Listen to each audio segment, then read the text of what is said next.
देखते हैं सवाल नंबर 2 कक्षा 10 की 4.1 की सवाल नंबर 2 क्या है। कह रहा है कि एक आयताकार भूखंड का क्षेत्रफल 528 मीटर स्क्वायर है। क्षेत्र की लंबाई मीटरों में चौड़ाई के दोगुने से एक अधिक है। ठीक है ना। हमें भूखंड की लंबाई और चौड़ाई ज्ञात करनी है। ठीक है ना। तो देखिए इसको कैसे करते हैं। सबसे पहले हम ये करते हैं कि इसकी लंबाई क्या करें, लंबाई चौड़ाई के दोगुने से एक अधिक है। तो हम क्या कर रहे हैं, मान ले रहे हैं यहाँ पे। ठीक है ना। मान लिया, क्या माना, सवाल नंबर दूसरी की पहली है, क्या माना, माना चौड़ाई। देखिए चौड़ाई जो है और लंबाई जो है चौड़ाई की दोगुने से एक अधिक है। तो हम यहाँ पे क्या कर लेंगे कि इसको हम पहले लिख लेंगे चौड़ाई, माना चौड़ाई क्या है, यक्स मीटर है। ठीक है ना। चौड़ाई क्या मान ली, यक्स मीटर। अब देखिए लंबाई क्या हो जाएगी, तो लंबाई आपकी क्या हो जाएगी, लंबाई आपकी हो जाएगी दोगुने से, मतलब 2x + 1। दोगुने से एक अधिक है मतलब 2x + 1 मीटर। ठीक है ना। ये आपकी हो जाएगी। कह रहा है उसका क्षेत्रफल, ये जो आपका आयत था, वो कितना था, 528 मीटर स्क्वायर था। ठीक है ना। और उसकी जो लंबाई थी, लंबाई थी वो चौड़ाई की दोगुने से एक अधिक थी। अगर हमने चौड़ाई को x माना तो लंबाई क्या हो जाएगी, 2x दोगुने से एक अधिक हो जाएगी ये। तो अब देखिए कह रहा है कि वो क्षेत्रफल क्या है, 528। तो हम जानते हैं क्षेत्रफल बराबर क्या होता है, आयत का क्षेत्रफल क्या होता है, आयत का क्षेत्रफल बराबर होता है लंबाई गुणे चौड़ाई होती है। अगर यहाँ पर हम क्या करें, लंबाई और चौड़ाई को आयत का क्षेत्रफल क्या था 528, यहाँ पे 528 लिख दें। बराबर में लंबाई क्या थी, लंबाई ये देखिए 2x + में 1 थी, और चौड़ाई आपकी क्या थी, चौड़ाई आपकी थी x, तो यहाँ पे x का मल्टीपल कर दें। ठीक है ना, मल्टीप्लाई x। अब देखिए क्या हो जाएगा, यहाँ पे अगर गुणा करेंगे कितना आएगा, 2x² + में x, और ये आपका क्या हो जाएगा 528। ठीक है ना। अब देखिए इसको हम इस तरफ लिख के उसको उधर भेज दें तो कितना आएगा, 2x² + x बराबर वाला जो इधर था, हमने इसको इधर लिखा और इसको उधर लिख दें तो कितना आएगा 528। अब ये वाला देखिए प्लस में, इधर आएगा तो माइनस में हो जाएगा। तो 2x² + में x माइनस में 528 बराबर 0। ये देखिए ये आपका एक द्विघात समीकरण बन गया। अब देखिए द्विघात समीकरण को सॉल्व करने का एक तरीका होता है। ठीक है ना। देखिए आप ध्यान दीजिए, पहले जो द्विघात का मानक रूप था, द्विघात ठीक है ना, समीकरण का जो मानक रूप है, का मानक रूप क्या होता था, ax² + bx + c बराबर 0। और इस द्विघात को सॉल्व करने का तरीका मैंने बताया था क्या, कि a और x² का जो मल्टीपल है, इन दोनों का हम मल्टीपल जो x² का मल्टीपल a है, a और c, इन दोनों का हम गुणा करते हैं। गुणा करने के बाद उसका हम क्या करते हैं, गुणनखंड करते हैं। गुणनखंड करने के बाद क्या करते हैं, उसके बाद गुणनखंडों को दो भागों में तोड़ते हैं, और उसके बाद जोड़ने पर या घटाने पर क्या आना चाहिए, ये b आना चाहिए। ठीक है ना। और दोनों को गुणा करने पर हमारा क्या आना चाहिए, इन दोनों का जो गुणनफल आया था वो आना चाहिए। अब देखिए अगर यहाँ पे हम कर देखें कि ये 528 × 2 था, अगर 528 × 2 करें तो कितना आएगा, देखिए 528 × 2 करेंगे तो 8 दूनी 16, 86 लेके 1 आएगा, 2 दूनी 4, 1 5 आएगा, और 5 दूनी 10, 1056 आएगा। अब हम क्या करते हैं, इस 1056 का हम क्या करेंगे, गुणनखंड करेंगे, अभाज्य गुणनखंड। देखिए 2 से अगर करेंगे कितना आएगा, 2 पंचे 10, और ये आपका हो जाएगा 2 दूनी 4 और 2 8 16। ठीक है ना। अभी क्या 2 से जाएगा, 2 दूनी 4, 1 2 छंग 12, 2 चौक 8, 2 से करें कितना आएगा, 2 1 कम 2, 2 3 6, 2 दूनी 4, 2 से करें कितना आएगा, 2 छंग 12, 2 छंग 12, 2 से करें कितना आएगा 33, 2 3 से करेंगे 3 1 नम 3, और यहाँ पे क्या हो जाएगा आपका, एटलीस्ट 11 से करेंगे तो 11 1 नम 11। अभाज्य गुणनखंड क्या बना, ये बना 1 2 3 4 5, 5 बार क्या आया है, 2 आया है, तो 2 गुणे 2 गुणे 2 गुणे 2, और ये आपका 1 2 3 4, और ये आपका 5 गुणे 3 गुणे 11। ठीक है ना। अब देखिए हमको दो भागों में इसको बनाना है, दो भागों में इस तरह बनाना है कि जोड़ने या घटाने पर क्या आना चाहिए, ये बी वाला पार्ट, और यहाँ पे बी वाला पार्ट क्या है, बी वाले पार्ट में कुछ नहीं लिखा। जब कुछ नहीं लिखा तो समझ लीजिए एक है, क्योंकि एक का मल्टीप्लाई हम जिस भी संख्या से करते हैं हमारा आंसर वही संख्या आती है। तो मतलब हुआ कि यहाँ पे एक है। ठीक है ना। तो दो भागों में अगर कर दें तो क्या आना चाहिए, देखिए यहाँ पे 2 दूनी 4, 4 दूनी ये 4 हो गया, 2 दूनी 4, 4 चौक 16, और 16 दूनी 32। ठीक है ना। इसका मल्टीप्लाई करें क्या आएगा, 32 आएगा, और ये 11 3 33। अब देखिए यहाँ पे 33 में से 32 को घटा दें तो 1 आ जाएगा, और 33 गुणे 32 करेंगे तो हमारा 1056 भी आ जाएगा। तो ऐसे करते हैं, तो यहाँ पे क्या हो जाएगा, 2x² प्लस में यहाँ पे क्या लिखना है हमें, हमको 33 माइनस 32 और इंटू एक्स। देखिए 33 में से 32 गया, एक गुणे एक्स मतलब एक्स ही होगा, माइनस में 528 इज इक्वल टू 0। अब देखिए इसको करेंगे कितना आएगा, 2x² प्लस में 33x और माइनस में 32x, माइनस में 528 बराबर में क्या हो जाएगा, 0। अब यहाँ पे देखिए इन दोनों से कुछ कॉमन लेते हैं, तो क्या कॉमन है, ये x कॉमन है, बाकी ये तो अभाज्य संख्या है, सॉरी भाज्य विषम संख्या, और ये आपकी सम संख्या है। तो यहाँ पे क्या हो जाएगा, 2x प्लस में 33। ठीक है ना। और ये आपका क्या हो जाएगा, माइनस, देखिए दोनों जगह माइनस है तो माइनस कॉमन ले लिया, और यहाँ पे देखिए 16 हम कॉमन ले रहे हैं। क्यों 16 ले रहे हैं, क्योंकि 16 दूनी 32 बन रहा है, 2 आना चाहिए यहाँ पे, क्योंकि यहाँ पे देखिए इस वाले भाग में क्या है, 2x है, तो यहाँ पे अगर हम 16 कॉमन ले लेंगे तभी 2x आएगा, नहीं तो नहीं आएगा। ऐसा करने का एक तरीका होता है। ठीक है ना। तो यहाँ पे क्या आएगा, 2x, बाकी तो हम कॉमन वही ले सकते हैं जो हो। ठीक है ना। तो यहाँ पे ये 2x, और यहाँ पे माइनस तो कॉमन हो गया तो प्लस हो जाएगा। अब देखिए 16 अगर कॉमन लिया तो 16 से इसको अगर भाग करें कितना आएगा, 16 दूनी 32, 16 48, 16 48, 48 4, 16 48, 33 हो गया। देखिए ये भाग और ये भाग बराबर आना चाहिए, 2x प्लस 33, 2x प्लस 33। अगर ये बराबर नहीं आए तो समझ लीजिए हमारा ये जो गुणनखंड है जो हमने किया वो अभी गलत है। ठीक है ना। तो यहाँ पे देखिए ये क्या हो जाएगा, इन दोनों पार्टों में से ये आपके दोनों कॉमन है, तो यहाँ पे कॉमन ले लिया, 2x प्लस 33। अब यहाँ पे क्या बचा, यहाँ पे आपका x बचा, और यहाँ पे आपका माइनस में 16 बराबर 0 हो गया। ठीक है ना। तो ये देखिए अब यहाँ पे एक बार 2x प्लस 33 बराबर 0 होगा, एक बार x माइनस 16 बराबर 0 होगा। देखिए जब x बराबर 2x प्लस 33 बराबर अगर हम 0 करते हैं तो क्या आएगा, 2x। ठीक है ना। ये आपका क्या हो जाएगा, 2x बराबर माइनस में 33 हो जाएगा, तो x बराबर क्या आएगा, माइनस में 33/2। ठीक है ना। अब आप खुद सोचिए कि x बराबर माइनस 33/2, और x हमने क्या माना था, x हमने माना था आपकी ये लंबाई है, चौड़ाई है, लंबाई है चौड़ाई, वो तो लेंथ ही है। तो लेंथ कभी भी निगेटिव नहीं होती। ठीक है ना। लेंथ निगेटिव नहीं होती, इस वजह से ये आपका क्या होगा, ये नहीं हो सकता। तो अब दूसरा देखते हैं, तो यहाँ पे x माइनस 16 बराबर क्या होगा, 0। अब x बराबर क्या आएगा, 16, ये पॉजिटिव है तो मतलब ये मान्य होगा। तो हमारी इस आयताकार भूभाग की चौड़ाई आ गई, क्या आ गई, x बराबर 16, और हमने चौड़ाई क्या मानी थी, x। तो क्या हो जाएगा यहाँ पे, अतः आयताकार भूभाग की चौड़ाई क्या हो जाएगी, चौड़ाई हो जाएगी 16 मीटर, और लंबाई क्या हो जाएगी, देखिए लंबाई निकालने के लिए यहाँ पे क्या था, 2x प्लस 1 मीटर लंबाई है, तो x का मान हमें पता है, तो 2 गुणे x का मान 16 प्लस में 1, तो कितना आएगा, 16 दूनी 32 एक 33 मीटर। ठीक है ना। तो ये आपका क्या हो गया, लंबाई, और दूसरी हो गई आपकी चौड़ाई।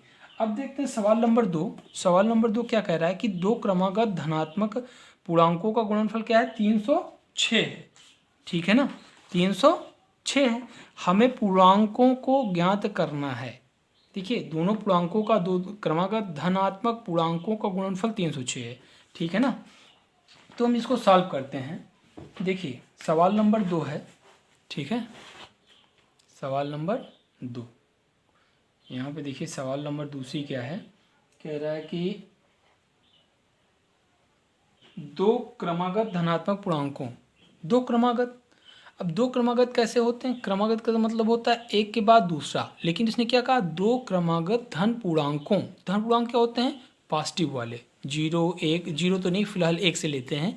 1 2 3 4 ये सब कैसे धनात्मक क्रमागत कैसे हुए? किसी भी धनात्मक संख्या में जब एक जोड़ा जाता है, तो किसी भी धनात्मक पूर्णांक संख्या में जब एक जोड़ा जाता है तो वो क्रमागत संख्या आती है। जैसे 1 2 3, 1 2 क्या है? धनात्मक क्रमागत पूर्णांक संख्या। क्यों? क्योंकि एक में जब एक जोड़ेंगे तभी 2 प्राप्त होगा। अगर 2 और 3 क्या है? ये भी क्रमागत है। कैसे? 2 में जब एक जोड़े तो 3 प्राप्त हुआ। ठीक है ना? तो हम यहाँ पे मान लेते हैं क्या? माना पहली संख्या क्या? x, तो दूसरी क्रमागत संख्या क्या होगी?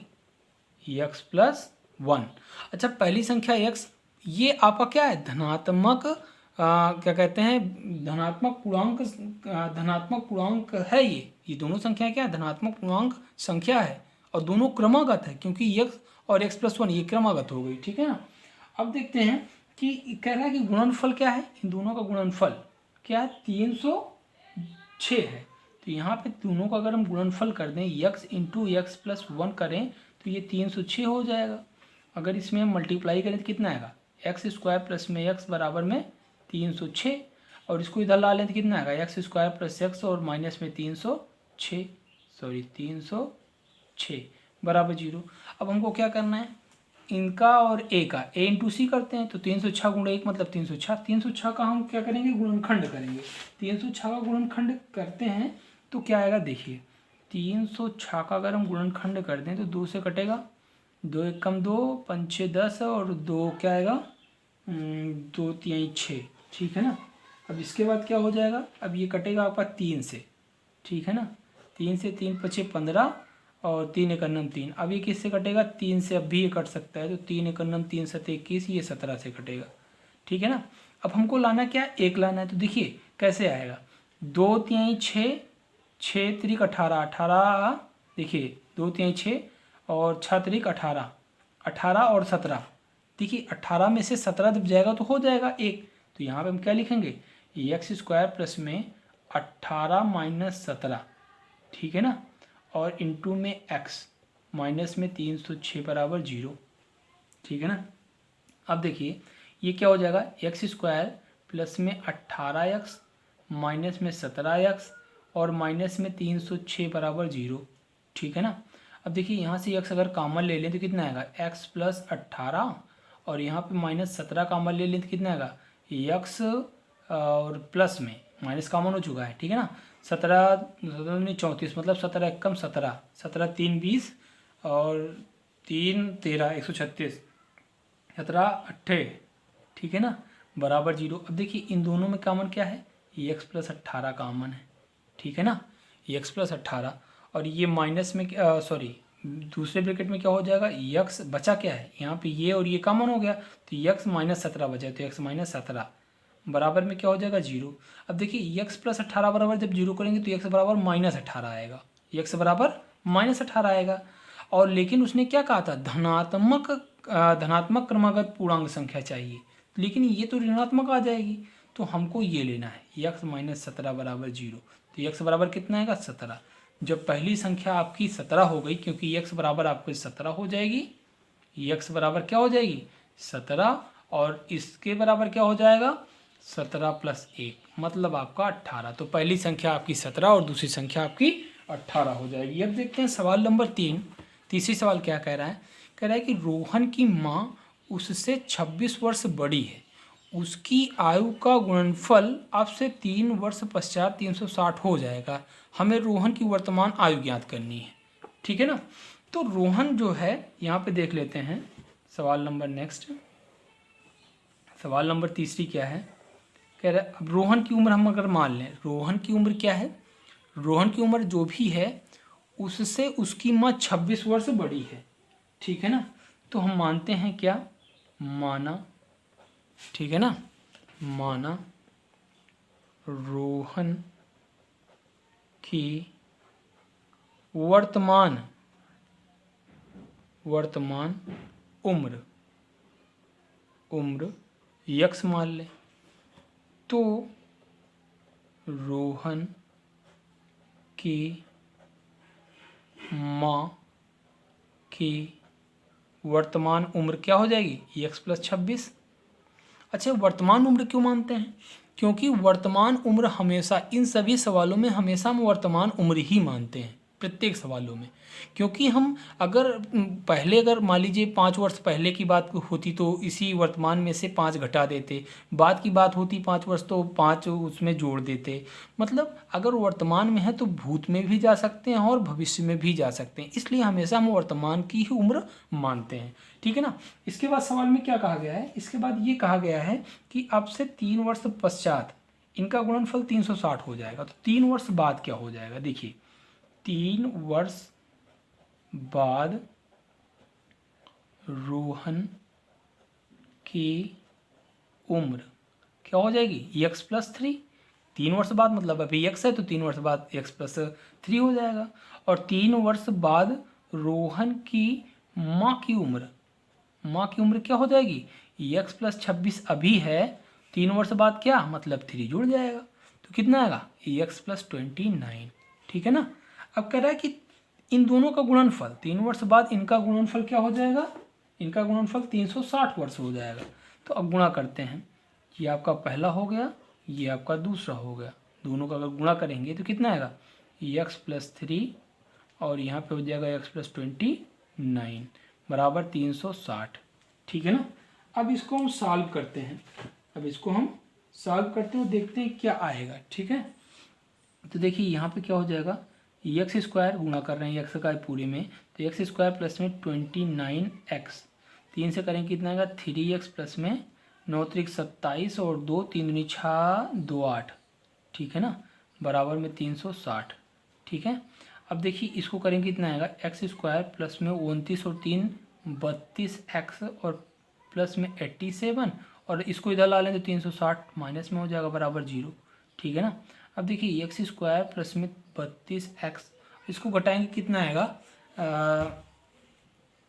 10 में से 3 गया माइनस में आएगा क्योंकि ये माइनस से 360 है, तो 10 में से 7 गया 3 हो जाएगा और यहाँ से 6 गया 5 5 6 7 8 7 बचेगा। ठीक है ना, ये 7 और यहाँ से 2 बचेगा। ठीक है ना, 273 बराबर 0। अब देखिए इस सवाल को हमको सॉल्व करना है, द्विघात बन गया। अब द्विघात को हमको क्या करना है, सॉल्व करना है। द्विघात कैसे सॉल्व होगा देखते हैं।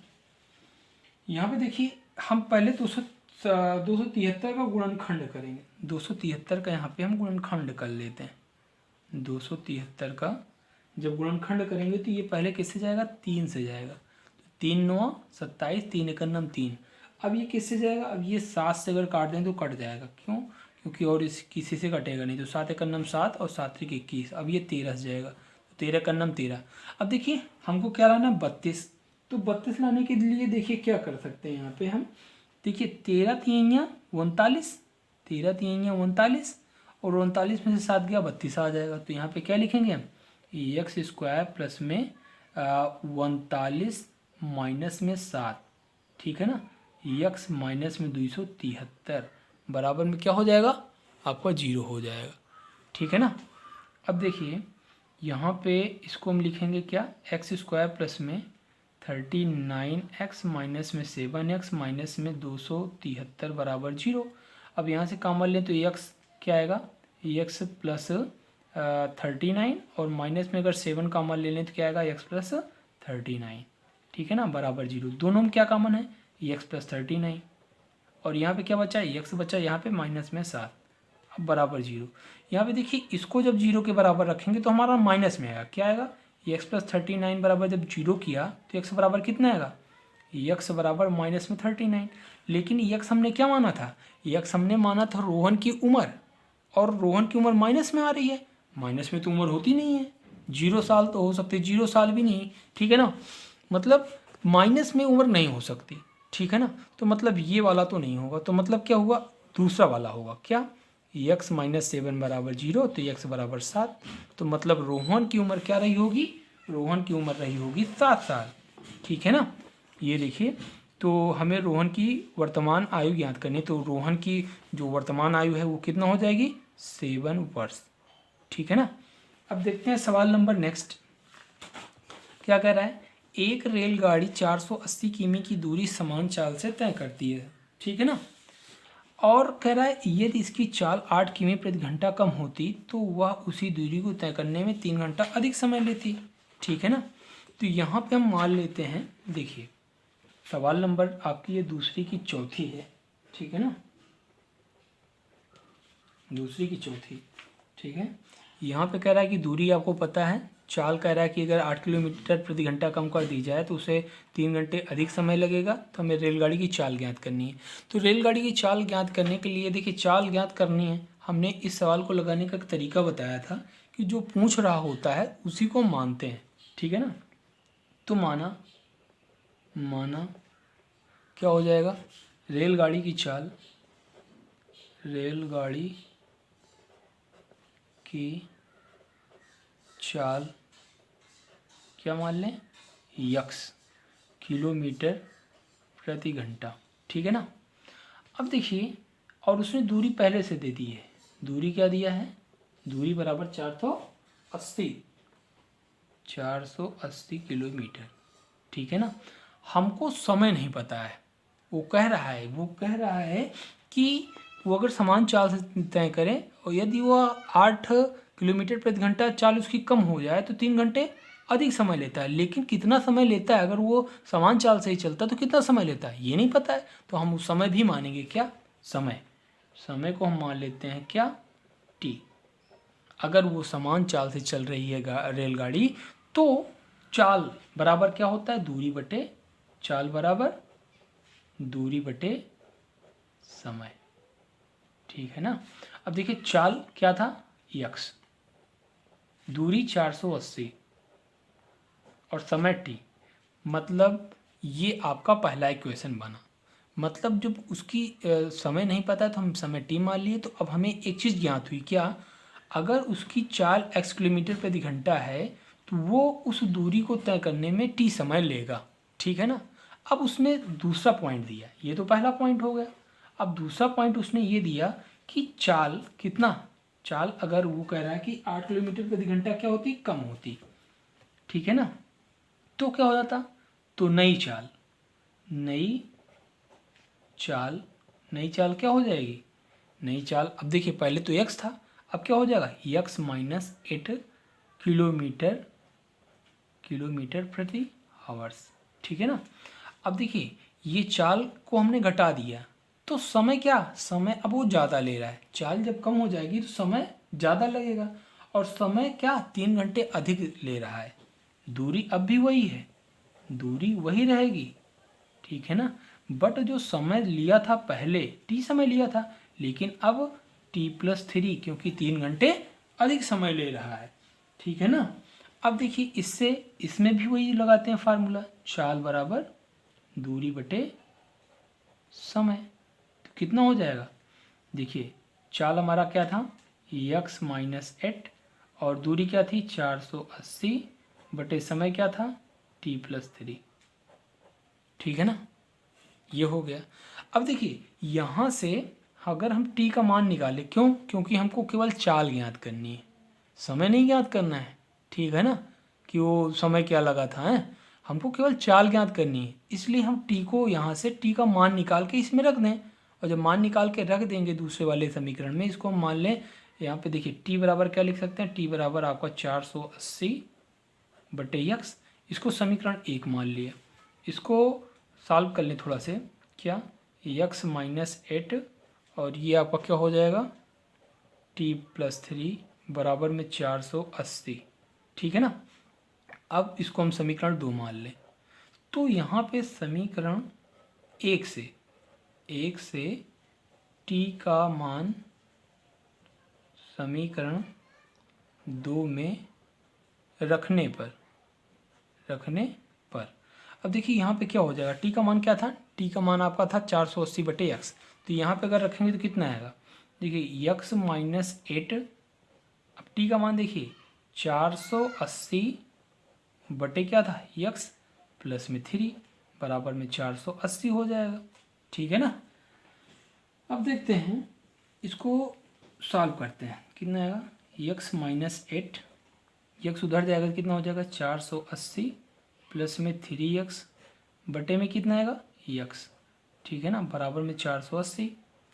अब देखिए यहाँ पे x माइनस 8 और इसको x को उधर पक्षांतर कर दें तो कितना आएगा, यहाँ पे बचेगा 480 प्लस में 3x और वहाँ पे जाएगा तो 480x बन जाएगा। ठीक है ना। अब देखिए यहाँ पे इसको अगर मल्टीपल करें तो कितना आएगा, x का मल्टीपल 480 तो 480x, इसका इससे करेंगे तो कितना आएगा 3x स्क्वायर, माइनस 8 का करेंगे कितना आएगा 0 आएगा, 8 0 0 8 8 64 कि 4 हाथ से लेके 6 और 8 चौक 32 6 38। ठीक है ना। और उसके बाद इससे करेंगे कितना का 8 त्रिक 24x बराबर में 480x। ठीक है ना। अब देखिए इसको इधर ला लें तो कितना हो जाएगा 480x प्लस में 3x स्क्वायर माइनस में 3840 माइनस में 24x और माइनस में 480x बराबर में 0। अब देखिए 480x माइनस में प्लस में ये दोनों क्या हो जाएगा कैंसिल हो जाएगा। अब क्या बचा 3x स्क्वायर माइनस में, अब देखिए इसको स्टैंडर्ड फॉर्म में, इस द्विघात को हम किस फॉर्म में लिख रहे हैं स्टैंडर्ड फॉर्म में, मतलब मानक रूप में। तो मानक रूप क्या होता है कि जो चर राशि की घात है वो घटते हुए क्रम में लिखते हैं। तो यहाँ पे देखिए 3x स्क्वायर, यहाँ पे फिर 24x और फिर यहाँ पे माइनस में 3840 बराबर 0। अब देखिए पूरे में 3 का मल्टीपल है तो 3 को कॉमन कर लेते हैं तो कितना आएगा x स्क्वायर माइनस में 3 8 24 माइनस 3 का नाम 3 3 दूनी 6 7 8 3 8 24 इतना हो जाएगा बराबर 0। ठीक है ना। अब देखिए यहाँ पे देख लेते हैं। अब यहाँ पे देखिए ये 3 को अगर उत्तर पक्षांतर कर दें तो ये तो 0 हो जाएगा। कितना आएगा x स्क्वायर माइनस में 8x माइनस में 1280 कितना आएगा 1280 बराबर में कितना आएगा 0। अब इस द्विघात को हम सॉल्व करते हैं। ठीक है ना। अब इस द्विघात को हम सॉल्व कर लेते हैं। यहाँ पे लिख लेते हैं x स्क्वायर माइनस में 8x माइनस में 1280 बराबर 0। ठीक है ना। अब इसको हम सॉल्व करते हैं। सॉल्व करने के लिए क्या होता है, पहले मल्टीपल करते हैं इसका। ठीक है ना, इसका गुणनखंड करते हैं तो 1280 का जब करें कितना आएगा 2 से जाएगा, 2 छंग 12 2 चौक 8 0। ठीक है ना। अब यहाँ पे 2 से जब करेंगे कितना आएगा 2 3 6 2 दूनी 4 0। 2 से करेंगे कितना आएगा 2 कम 2 2 छंग 12 0। 2 से करेंगे 2 8 16। 2 से करेंगे कितना आएगा 40 आएगा। और उसके बाद 2 से करेंगे कितना आएगा 2 दूनी 4 20 आएगा। 2 धामा 10 आएगा। 2 पंचे 10। 5 से करेंगे तो 1 आ जाएगा। ठीक है ना। अब देखिए इसको हमको 8 लाना है तो कैसे आएगा 5 दूनी 10 दूनी 20 दूनी 40, यहाँ से यहाँ तक 40 हो गया आपका। अब यहाँ पे देखिए 2 दूनी 4 दूनी 8 दूनी 16 दूनी 32, यहाँ से यहाँ तक आपका 32 हो गया। अब देखिए 40 में से अगर 32 जाएगा तो कितना आएगा 8 आ जाएगा। ठीक है ना। 40 में से 32 जाएगा तो 8 आ जाएगा। तो यहाँ पे इसको कैसे लिख सकते हैं x स्क्वायर माइनस में 40 में से 32 गया। ठीक है ना। 40 में से 32 गया कितना हो जाएगा 8 और ये x माइनस में 1280 बराबर 0। अब यहाँ पे देखिए x स्क्वायर माइनस में अगर ये x को अंदर कर दें माइनस को अंदर कर दें कितना आएगा 40x और माइनस ये प्लस हो जाएगा 32x और माइनस में 1280 बराबर 0। अब यहाँ से कॉमन क्या आएगा x, तो ये क्या हो जाएगा x माइनस में 40 और यहाँ पे देखिए प्लस में अगर हम 32 कॉमन कर लें तो कितना आएगा x माइनस, देखिए यहाँ पे कितना आएगा 32 चौका 4 दूनी 8 और 4 3 12 40 ये हो जाएगा बराबर 0। इन दोनों में क्या कॉमन है x माइनस 40 कॉमन है और ये इसमें क्या है x प्लस 32 बचा। ठीक है ना। x प्लस 32 बराबर 0। अब यहाँ पे ध्यान से देखिए कि x हमारा क्या था, x हमारी चाल थी। ठीक है ना। अब यहाँ पे देखिए एक बार तो x बराबर आपका x प्लस 32 बराबर क्या होगा 0 होगा। तो x बराबर क्या 32 माइनस में आएगा। तो लेकिन हमने x क्या माना था, हमने x माना था चाल को। चाल कभी निगेटिव हो सकती है, हम अगर चल रहे हैं तो पॉजिटिव ही होगी, 1 किलोमीटर 2 किलोमीटर प्रति घंटा है। तो कुल मिला के हमारी जो चाल है वो निगेटिव नहीं आ सकती, तो ये नहीं हो सकता है। तो होगा क्या x माइनस 40 बराबर 0 और x बराबर 40। तो यक्स हमारा क्या हो गया, चाल है, और चाल हमारी क्या हो गई 40 किलोमीटर प्रति घंटा। ठीक है ना, तो ये आपकी सवाल नंबर लास्ट वाली थी।